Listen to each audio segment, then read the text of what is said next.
हेमा माँ दुर्गा में बहुत विश्वास रखती थी। उसके घर में धन धान्य की कोई कमी नहीं थी, पर उसकी सास स्वभाव की बहुत कंजूस थी।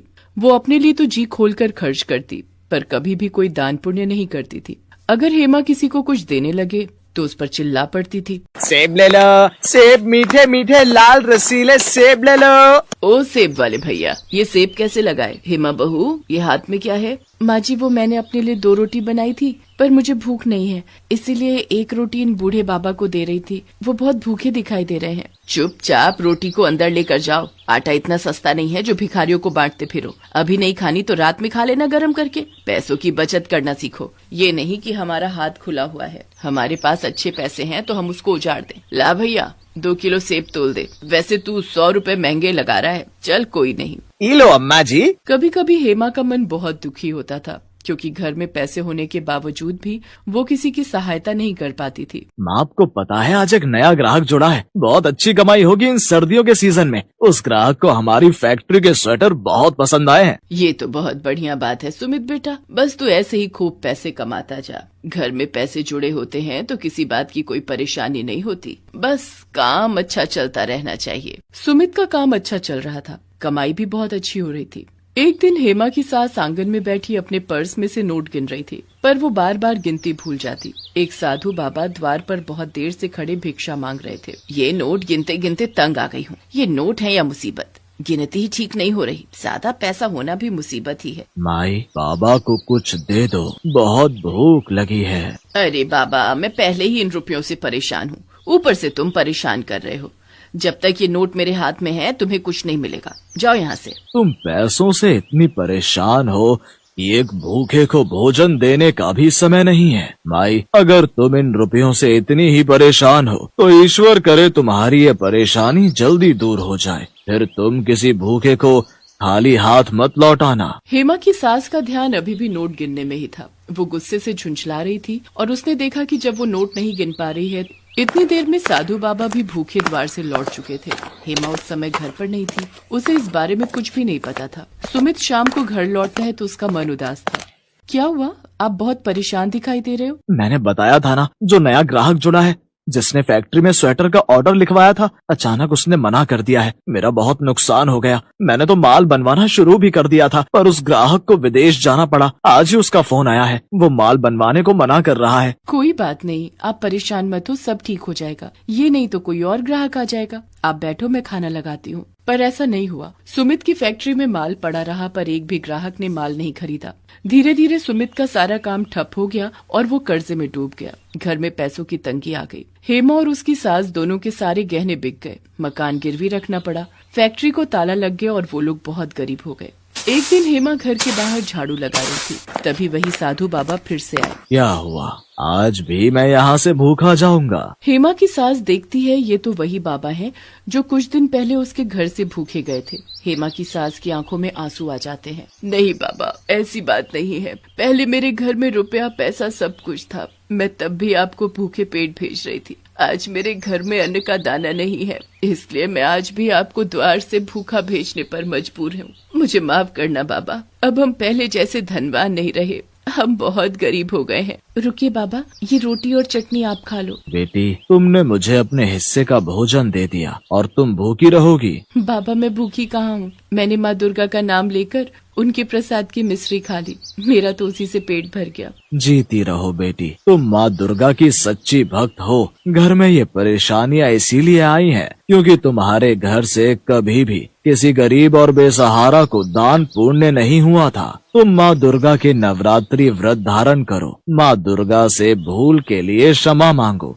भूखों को भोजन खिलाओ, प्यासे को पानी पिलाओ। देखना, तुम्हारे घर की स्थिति पहले जैसी खुशहाल हो जाएगी। ठीक है बाबा, मैं माँ दुर्गा के नाम के नवरात्रि व्रत अवश्य रखूंगी। और फिर साधु बाबा के कहने पर हेमा ने विधि पूर्वक सच्चे मन से माँ दुर्गा के नवरात्रि व्रत रखने शुरू किए। वो माँ दुर्गा के नाम की जोत जगाती थी। घर में उनका कीर्तन और भजन करती थी, जिसमें उसकी सास और पति सुमित भी साथ देते थे। हेमा ने अभी 3 व्रत ही समाप्त किए थे कि सुमित खुशी से घर लौट कर आता है। माँ, जानती हो, मुझे स्वेटर और टी शर्ट का एक बहुत बड़ा ऑर्डर मिला है। दिसंबर तक मुझे ये ऑर्डर तैयार करना है। बहुत जल्दी जल्दी काम करना होगा।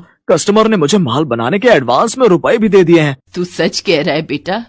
हेमा बहू, ये सब तेरे द्वारा रखे गए माँ दुर्गा के नाम के नवरात्रि व्रत और पूजा का ही प्रभाव है, जो आज सुमित को इतना बड़ा ऑर्डर मिला है। जय माँ दुर्गा। और माँ दुर्गा के आशीर्वाद से हेमा के परिवार की खुशियाँ फिर से लौट आती हैं। सुमित का काम फिर से ठीक हो जाता है। अब हेमा की सास भी दान पुण्य करने के लिए मना नहीं करती थी, बल्कि खुद अपने हाथों से गरीबों को दान देती थी। हेमा के परिवार की आर्थिक स्थिति अब बहुत अच्छी हो गई थी, इसलिए वो नियम अनुसार नवरात्रि पर्व आने पर रामनवमी के दिन दुर्गा मंदिर में भंडारा करवाने लगी।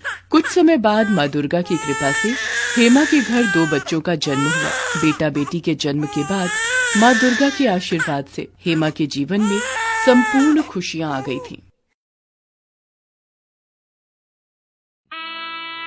शादी का पंडाल सजा था। गौरी के माता पिता विदाई के लिए तैयारियां कर रहे थे। अचानक गौरी सबके पांव छूने के लिए बढ़ती है। तभी उसका पैर फिसल जाता है और वो हवन कुंड के ऊपर गिर जाती है। सब तरफ शोर मच जाता है। अरे दुल्हन जल गई, दुल्हन हवन कुंड में गिर गई। ये कैसा अनर्थ हो गया? शादी होने के बाद दुल्हन हवन कुंड में गिर गई। हे राम! सब तरफ दुख का माहौल बन जाता है। देखिए, गौरी का आधा चेहरा जल गया है। दवाइयों से ठीक होने के बाद भी गौरी के चेहरे से जले का निशान नहीं जाएगा। हे भगवान, अब मैं लोगों को क्या मुंह दिखाऊंगी? एक जली हुई बहू की मुंह दिखाई होगी, लोग थू थू करेंगे। माँ, मैं इस शादी को नहीं मानता। मुझे इसके साथ नहीं रहना। मैं इस शादी को तोड़ रहा हूँ। अब नहीं नहीं दामाद जी, ऐसा मत कहो। मेरी बच्ची को ऐसे मत छोड़ो। अब तो आप दोनों का विवाह हो चुका है। अगर आपने इसे नहीं अपनाया तो मुझ गरीब अभागे की बच्ची कहाँ जाएगी? हम पर रहम करो। ये सब जो भी हुआ है, इसमें हमारी बच्ची का कोई दोष नहीं। सुमित्रा जी, आप ही सूरज बेटे को समझाइए ना। सूरज बेटा, अब अगर हम इसे यहाँ छोड़ जाएंगे तो हमारे गांव के लोग हमें ही गलत समझ लेंगे। उन्हें दिखाने के लिए इसे साथ ले जाना ही सही रहेगा। बेमन से गौरी की सास और पति उसे विदा कर ले जाते हैं। गौरी की मुश्किलों के दिन शुरू हो जाते हैं। वो रोजाना ही अपने पति और सास के ताने सुनती थी। क्या बात है, आज कुछ खाना पीना नहीं बनाना? जी वो माँ जी, मैं इनके लिए शरबत बना रही थी। मैं अभी आपकी थाली लगा देती हूँ। जैसी जली सी सूरत है, वैसी ही जली रोटियां बनाई है। और हाँ, जल्दी जल्दी ये कपड़े और बर्तन का काम निपटा ले। गेहूं की बोरियां आंगन में रखी हैं। सारी गेहूं धोकर सुखाकर बिनकर ड्रम में भरनी है। दोपहर तक ये काम खत्म हो जाना चाहिए। मैं पड़ोस में होकर आती हूँ। गौरी चुपचाप सारे अत्याचार सहन कर रही थी। सूरज के मन में गौरी के लिए बहुत नफरत थी। वो उसे एक आंख भी पसंद नहीं करता था। धीरे धीरे गौरी की शादी को 2 साल बीत जाते हैं। एक शाम, वर्षा दीदी, तुम अचानक बड़े दिनों बाद आना हुआ। एक शहर में रहती हो, फिर भी मिलने नहीं आती। अरे अब आ गई ना, ये ले, तुझे मिठाई खिलाने आई हूँ। पोता हुआ है बहू को, पोता। अब इतनी बड़ी खुशखबरी तुझे नहीं दूंगी तो कैसे काम चलेगा? बहू के तो अभी साल भर भी नहीं हुआ शादी को, और खुशखबरी दे दी। एक हमारी बहू को देखो, सूरत और किस्मत दोनों ही खराब हैं इसकी तो। गौरी सास की बातें सुनकर फूट फूट कर रोने लगती है। वो अब हिम्मत हार चुकी थी। उसे उस गलती की सजा मिल रही थी जो उसने की ही नहीं थी। एक दोपहर घर पर कोई नहीं था। गौरी आंगन की सफाई कर रही थी, तभी बेटी, बाबा को भिक्षा मिलेगी, बहुत भूख लगी है। ये लीजिए बाबा। जीती रहो बेटी। मां अम्बे तुम्हारी झोली खुशियों से भर दे। मुझे तुम्हारा आने वाला कल बहुत अच्छा दिखाई दे रहा है। ऐसा कुछ भी नहीं होगा। मुझे पता है बाबा, मैं अभागिन ही रहूंगी। मेरे जीवन में खुशियां कभी दस्तक नहीं देंगी। गौरी साधु बाबा को अपनी सारी दुख भरी कहानी बताती है। बेटी, तुम दुखी मत हो। 2 दिन बाद नव दुर्गे व्रत प्रारंभ हो रहे हैं। तुम संसार के संपूर्ण दुखों का नाश करने वाली जगत जननी मां दुर्गा के नवरात्रि व्रत की स्थापना करो। उनके व्रत और उद्यापन करो। कन्याओं को भोग लगाओ। देखना, तुम्हारे जीवन के सभी दुखों का नाश हो जाएगा। सच बाबा, यदि ऐसा है तो मैं दुर्गा के नवरात्रि व्रत जरूर रखूंगी। गौरी के मन में माँ दुर्गा के व्रत रखने की इच्छा जाग जाती है। वो अपनी सास और पति से नवरात्रि व्रत रखने के लिए कहती है। अगर तू इस गलतफहमी में है कि तेरे ये व्रत रखने से मेरे और तेरे रिश्ते में सब कुछ ठीक हो जाएगा, तो ऐसा कभी नहीं होगा। मुझे तेरी शक्ल से भी नफरत है। हम तुझे एक फूटी कौड़ी भी नहीं देंगे, तू चाहे भूखी रहे या प्यासी रहे। गौरी की सास और उसके पति ने साफ मना कर दिया था कि वो गौरी की कोई सहायता नहीं करेंगे और न ही उसे पैसे देंगे। गौरी बहुत दुखी हो जाती है, पर उसे नवरात्रि व्रत रखने थे। गौरी सुबह उठकर माँ दुर्गा की पूजा और आराधना करती और माँ दुर्गा के चरण धुलाकर चरणामृत का पान करती। एक शाम। अरे किशोर, तू शहर से कब आया? और ये मेरी पत्नी सविता है। आज सुबह ही आया था, तो मन था कि तुमसे मिलना है। मुझे पता चला कि तेरी भी शादी हो गई है। भाभी कहाँ है? वो मंदिर गई है। आओ तुम बैठो। सूरज चाहता था कि उसका दोस्त और उसकी पत्नी गौरी से ना मिले, नहीं तो उसका अपमान होगा। पर अचानक गौरी मंदिर से वापस आ जाती है। ये कौन है भैया? ये हमारी नौकरानी है, घर के सारे काम यही करती है। गौरी की आंखों में आंसुओं की धारा बह जाती है।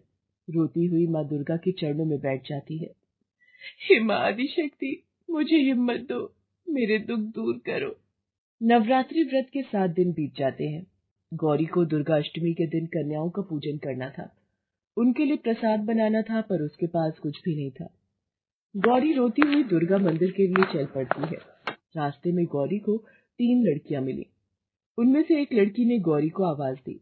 सुनो, जरा यहाँ आओ। आपने मुझे बुलाया? हाँ, हमने ही तुम्हें आवाज दी। क्या तुम हमारी मदद कर सकती हो? हमें किसी की मदद की आवश्यकता है। मैं तो एक दुखियारी हूँ, पर मेरे वश में होगा तो मैं आपकी मदद अवश्य करूंगी। हमें कन्या पूजन और माँ दुर्गा के नाम का भंडारा करना है, पर हमारा हलवाई नहीं आया है। इतना भोजन हम अकेले नहीं बना पाएंगे। क्या तुम भंडारा बनाने में हमारी सहायता करोगी? माँ दुर्गा के नाम का भंडारा और कन्या पूजन, मुझे भी अपने व्रत का उद्यापन करना है। यदि आप तीनों के साथ प्रसाद बनाऊंगी और माँ दुर्गा को भोग लगाऊंगी, तो मेरा भी उद्यापन सिद्ध हो जाएगा। गौरी अपना सारा दुख भूलकर उन तीनों के साथ प्रसाद बनाने में व्यस्त हो जाती है। कुछ समय बाद गौरी बहुत ही स्वादिष्ट हलवा चने और पूरी का प्रसाद बनाकर तैयार कर देती है। गौरी, तुमने तो बहुत ही स्वादिष्ट प्रसाद तैयार किया है। एक काम करो, तुम बहुत थक गई हो, ये जल लो और इससे अपने मुंह हाथ धो लो। तब तक हम कन्याओं को भंडारे के लिए बुलाते हैं। आप तीनों बहुत प्यारी हो। आप तीनों कन्याओं के नाम क्या है? सरस्वती, लक्ष्मी, काली। आप तीनों तो लगता है माँ वैष्णवी के 3 अवतार हो। सब हमें यही कहते हैं कि हम तीनों देवी वैष्णवी के 3 स्वरूप हैं। देखो, कन्याएं भी आ गई हैं। तुम इन्हें अपने हाथों से भोग खिलाओ। गौरी कन्याओं को भोग खिलाने में व्यस्त हो जाती है। कुछ देर बाद एक छोटी सी कन्या गौरी से कहती है, दीदी, आप बहुत सुंदर हो। मुझे भी आपके जैसी बिंदी चाहिए जो आपने अपने माथे पर लगा रखी है। कौन सी बिंदी बेटा? और मैं तो बिल्कुल भी सुंदर नहीं हूँ। मेरे चेहरे पर तो निशान है।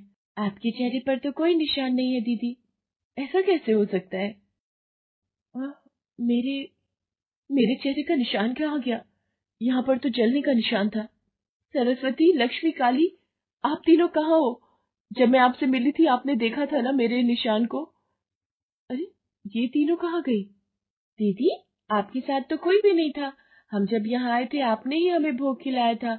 हम तो यहाँ से और जगह जा रहे थे, आपने ही तो हमें आवाज लगाई थी। गौरी देखती है जहाँ पर प्रसाद के पतीले रखे थे उन पर 3 फूल रखे हैं। गौरी को समझ आ जाता है कि साक्षात वैष्णवी के 3 रूप, देवी सरस्वती, देवी लक्ष्मी और देवी काली, गौरी की सहायता के लिए आई थी और उन्होंने यही 3 नाम बताए थे। गौरी बेहोश हो जाती है। इतनी देर में गौरी की सास और पति सूरज भी वहां पहुंच जाते हैं। डॉक्टर गौरी का चेकअप करती है। गौरी को होश आ जाता है। बधाई हो माता जी, आपकी बहू गर्भवती है, ये माँ बनने वाली है। क्या डॉक्टर, आप सच कह रही हैं? गौरी बहू माँ बनने वाली है? माँ जी, ये सब माँ दुर्गा के नवरात्रि का ही फल है। गौरी, तुम्हारे चेहरे से निशान कैसे गायब हो गया? ये सब 3 देवियों की शक्ति का चमत्कार है। गौरी सास और सूरज को सारी घटना बताती है। सूरज, 3 लड़कियां ही तो आई थी जिन्होंने हमें बताया कि गौरी कन्या पूजन और भंडारे की व्यवस्था कर रही है। इसीलिए हम तुम्हारे पास पहुंचे। इसका मतलब माँ दुर्गा ने हमें भी दर्शन दिए। हे माँ दुर्गा, हमारे पापों को क्षमा करना। गौरी, हमें माफ कर दो, हम तुम्हारे जैसी देवी को नहीं पहचान पाए। औरत तो देवी का रूप होती है। मैं खुद एक औरत हूँ और मैंने तुम्हारे साथ बहुत गलत किया। मुझे माफ कर दो गौरी, मैंने तुम्हारा पति होकर भी तुम्हारे साथ इतना गलत व्यवहार किया। मैंने आप दोनों की किसी बात का बुरा नहीं माना। आप दोनों मेरे अपने हो। हे माँ शेरावाली, आपकी सदा ही जय हो। जैसे आपने मेरी झोली खुशियों से भर दी, वैसे संसार में सभी दुखियों की झोली खुशियों से भर दो माँ। मेरी यही प्रार्थना है।